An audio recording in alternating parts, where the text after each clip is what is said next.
Fala, meu querido aluno, minha querida aluna, aqui é o professor José do canal Farmacologia Fácil. Espero que vocês estejam bem. Sejam bem-vindos a mais uma aula aqui do nosso canal, mais uma aula de farmacologia, fisiologia, terapêutica. Sintam-se em casa. Se vocês chegaram nessa aula sem estarem inscritos, já se inscrevam no canal, ativem as notificações para receber todas as aulas que este professor de barba branca faz com tanto carinho para vocês aqui na internet.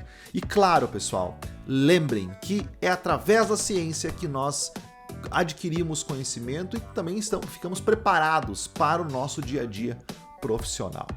Show, pessoal? Então, na aula de hoje, assim como algumas aulas desse mês aqui do nosso canal, eu vou trabalhar com vocês um tema um pouquinho diferente, onde eu vou falar de farmacologia, claro, né? Mas também vou trazer um pouco da prática da legislação e dispensação de alguns produtos que são enquadrados na portaria 344. Então, se você for ver para trás aqui do canal, tem duas aulas, uma que fala dos opioides, tramadol e codeína, e outra aula que fala do Zolpidem, que recentemente mudou o enquadramento dele para a tarja preta, né?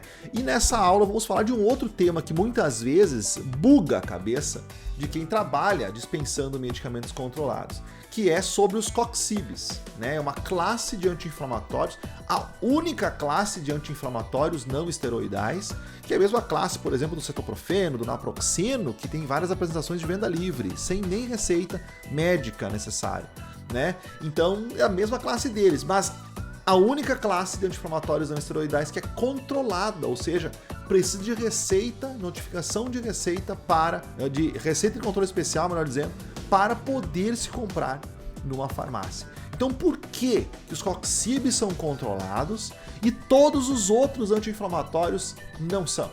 É essa dúvida que nós vamos tirar aqui na aula.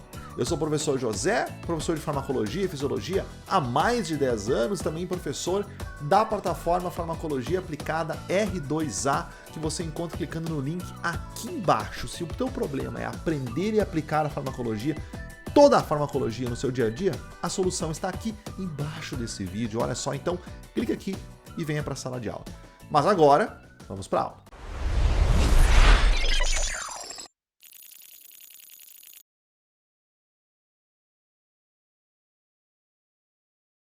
Então, pessoal, os anti-inflamatórios não esteroidais são fármacos que desde a descoberta da aspirina, do AAS, né, ácido acetil salicílico, foram empregados, né, em doenças inflamatórias, óbvio, mas principalmente em doenças inflamatórias crônicas. Porque o grande problema do paciente que tem doenças inflamatórias crônicas é o componente da inflamação causando dor. Então, algumas doenças que tinham o caráter de cronicidade da inflamação, elas tinham uma grande dificuldade em ser tratadas para que melhorassem a qualidade de vida do paciente por causa da dor. E os anti-inflamatórios não esteroidais, eles são fármacos que diminuem exatamente isso, a produção de substâncias inflamatórias que causa uma hiperalgesia no paciente, que gera um aumento da dor. Então esse que era o panorama, descobrir substâncias anti-inflamatórias não esteroidais que pudessem ser utilizadas a longo prazo e que melhorassem a dor do paciente, o caráter inflamatório da doença, sem ter tantos efeitos adversos. E por que eu cito os efeitos adversos? Porque tem vários efeitos adversos que os anti-inflamatórios não esteroidais causam, especialmente a curto prazo. Também causam, a longo, causam problemas renais, outros problemas no nosso organismo, até no próprio sistema imunológico, mas os principais efeitos adversos são rápidos de acontecer e são agudos. E aí vem a partir do mecanismo de ação dessas substâncias. Quando o AS foi descoberto, né, foi sintetizado, né, por Felix Hoffmann, ele foi uma molécula que inicialmente foi divulgada no mundo inteiro, com várias propagandas e como um anti-inflamatório. Mas logo em seguida foi notado que os pacientes que utilizavam AS tinham muita dor estomacal, muita gastrite, né? Inclusive podendo evoluir para úlceras e hemorragia nas fezes, né? Melena. E aí se abriu uma grande questão. Por que o anti-inflamatório causa efeitos gástricos E por que ele não é tão efetivo na realidade para dor e inflamação? Ele ajuda, mas porque não tinha outro, né? No momento que surgiu outros anti-inflamatórios, o AS começou a ser retirado dessas indicações. Tanto que hoje ele é usado como antiplaquetário. Olha que loucura! Causa gastrite, é um anti-inflamatório e é usado como antiplaquetário. Por que isso? Tudo a partir do mecanismo de ação. Os anti-inflamatórios não esteroidais, eles bloqueiam enzimas chamadas de ciclooxigenases, as COX, tanto 1 quanto 2, COX-1 e COX-2. Antigamente eu não sabia que tinha 2 COX e 3 COX, hoje tem COX-3 também, né? Então você achava que era só uma, mas hoje se sabe que nós temos 2 COX, COX-1 e COX-2. A COX-1, inclusive tem aula aqui no nosso canal que fala muito mais sobre as COX, né? Aqui eu vou focar muito mais nos COX-CIBs. A COX-1 é uma COX que está constitutiva no nosso trato gastrointestinal, no nosso estômago, no nosso rim e nas nossas plaquetas. A COX-1 ela vai fazer a síntese do tromboxano A2, que é uma substância que faz a agregação plaquetária. Então, quando eu bloqueio a COX-1 com o uso de um anti-inflamatório não esteroidal, eu diminuo a produção do tromboxano A2 e assim diminui a agregação plaquetária. Além disso, a COX-1, como eu disse, está no estômago. Quando ela é ativada, né, quando ela sintetiza substâncias no estômago, ela produz um muco estomacal, protege o meu estômago.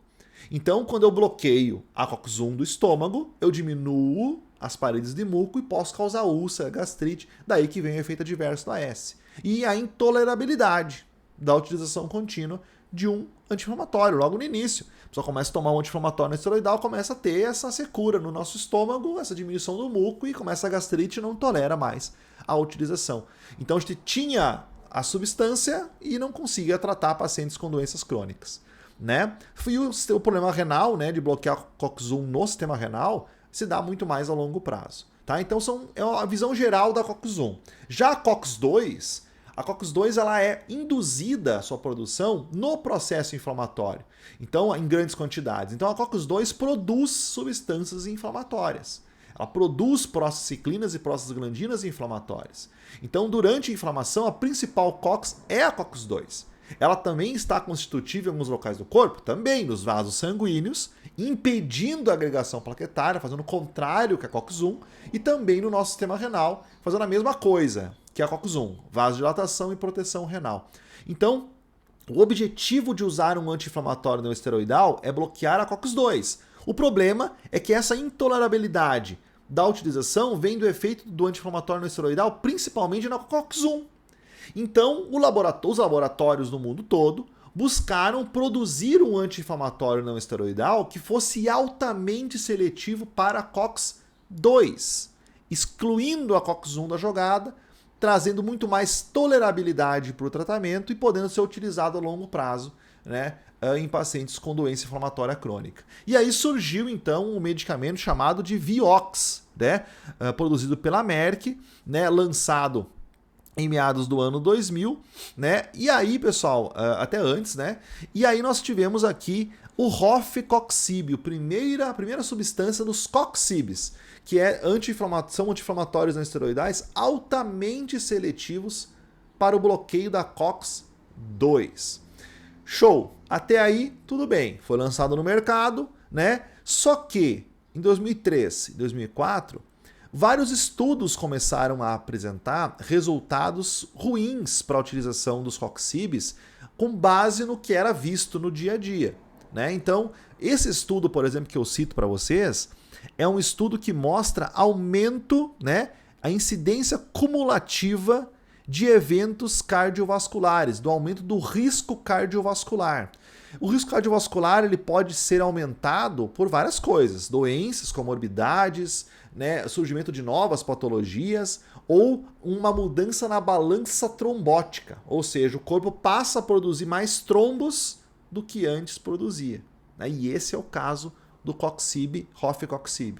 Nesse estudo foi comparado o efeito dele com o naproxeno e foi visto que ele tem aqui 4 vezes mais probabilidade, mais ou menos, né, de causar aumento do risco cardíaco. E aí, pessoal, em 2004, esse estudo Vigor, né, Vioxx Gastrointestinal Outcomes Research, ele retirou, depois que ele foi publicado, ele gerou a necessidade de retirada do Rofecoxib do mercado. Porque os pacientes que utilizavam eram aqueles pacientes que tratavam de maneira crônica. E normalmente pacientes já com uma idade mais avançada. Então um grande risco de aumentar o risco cardiovascular desses pacientes utilizando esse anti-inflamatório de maneira contínua e crônica. Então foi retirado de mercado em 2004 o Vioxx, e aí foi lançado novamente, né, essa classe dos coxibes, e a Anvisa enquadrou ela, e hoje nós temos o etoricoxib, nós temos o celecoxib, que são anti-inflamatórios não esteroidais também altamente seletivos da COX-2, só que a Anvisa enquadrou eles na lista C1 da portaria 344, a lista de substâncias que exigem prescrição na receita de controle especial, para limitar a utilização, a pessoa não consegue comprar sem receita, e também com várias regras de dispensação, para que o paciente não utilize a longo prazo nenhum fármaco desta classe, para evitar esse aumento do risco cardiovascular. Isso aqui, pessoal, são meses, né? Então, ó, são 10 meses. Então, são efeitos que começam a aumentar no 8º mês, nesse estudo específico, né? 8º mês que aumentou vertiginosamente o risco cardiovascular. Então, o uso a curto prazo causa pouquíssimo esse impacto de aumento de risco cardiovascular. Então, por isso que os coxibes são utilizados, são dispensados sobre receita de controle especial. Tá, mas agora me explica, professor, por que ser altamente seletivo para a COX-2 causa isso? Bom, pessoal, a balança trombótica antitrombótica do nosso corpo, produção de trombo e não produção de trombo, é uma balança muito fácil de ser modificada. E as COX interferem diretamente. A COX-1, ela produz trombos, porque ela produz na nossa plaqueta o tromboxano A2. E em contrapartida, quando eu tenho um excesso de produção, a COX-2 lá no nosso endotélio vascular diminui a agregação plaquetária. Então o COX-1 aumenta a agregação plaquetária, a COX-2 diminui a agregação plaquetária. E é a balança trombótica antitrombótica. Se eu utilizo um anti-inflamatório que causa gastrite porque atua na COX-1, mas também é anti-inflamatório, ele atua também na COX-2, eu diminuo a balança como um todo. Entenderam? Eu diminuo os dois atores da balança trombótica e antitrombótica. Mas se eu utilizo um medicamento que só atua altamente seletivo em COX-2, eu tiro ela da jogada do bloqueio da produção de trombo e a COX-1 trabalha muito mais. Tem muito mais produção de trombo. Por isso que ser altamente seletivo para a COX-2 no âmbito das funções cardiovasculares é muito ruim. Porque você vai tirar um protetor, um inibidor da agregação plaquetária do sangue, e aí você vai aumentar o risco cardiovascular. Por essas e outras, é que a classe dos coxibes é uma classe que exige prescrição médica e retenção da receita de controle especial nas farmácias. João, espero que tenha tirado sua dúvida. Inclusive, essa dúvida foi mandada por um aluno do Intensivo DPP, que é um curso intensivo de portaria 344. Se você quiser fazer parte, é um acesso vitalício, onde a gente explica dessa forma toda a portaria 344. O link está aqui embaixo da aula, do vídeo. E que chegou com essa dúvida: professor, por quê? Aí eu pensei, não, vou explicar para ele, claro, responder a pergunta dele dentro do intensivo, porque o acesso é vitalício, ele pode fazer pergunta quando ele quiser. Mas também vou trazer um vídeo aqui para o nosso canal do YouTube. Então está aqui tirada a dúvida por que os coxibes são controlados. Espero que você tenha gostado. Já ative as notificações, se inscreva no nosso canal e, claro, você sabe, né? Tudo que precisar pode colocar na descrição aqui nos comentários, que esse professor sempre vai ler e sempre vai trazer para você. Obrigado pela atenção e até a próxima aula. Tchau, tchau!